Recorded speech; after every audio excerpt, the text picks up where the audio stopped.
আসসালামু আলাইকুম ওয়া রাহমাতুল্লাহ। দেশের প্রধান প্রধান জাতীয় দৈনিক পত্রিকার শিরোনামে স্থান করে নেওয়া আন্তর্জাতিক খবরগুলোর মধ্যে যা যা থাকছে। গাজায় আগ্রাসন, মুসলিম নেতাদের সঙ্গে ট্রাম্পের বৈঠকের মধ্যেই গাজায় হামলা, বিশ্ব নেতাদের বৃদ্ধাঙ্গুলি ইসরায়েলের, নিহত আরও 84। নোবেল পুরস্কার পেতে ট্রাম্পকে গাজা যুদ্ধ বন্ধ করতে হবে বলে মন্তব্য করেন ফরাসি প্রেসিডেন্ট মেকো। জেলেনস্কিকে ডোনাল্ড ট্রাম্প, ইউক্রেন চাইলে হারানো ভূখণ্ড পুনরুদ্ধার করতে পারে।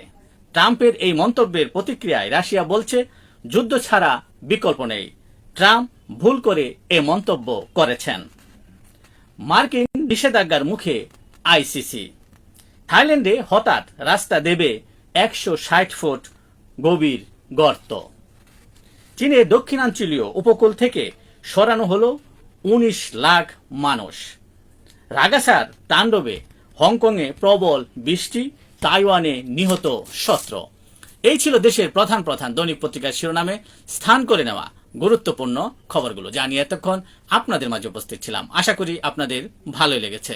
আজকের মতো এখানেই, আবারও দেখা হবে আগামীকাল ঠিক একইভাবে জাতীয় দৈনিক পত্রিকার শিরোনামে স্থান করে নেওয়া আলোচিত খবরগুলো নিয়ে। সে পর্যন্ত অবশ্যই আপনারা ভালো থাকবেন, সুস্থ থাকবেন। আসসালামু আলাইকুম ওয়া রাহমাতুল্লাহ।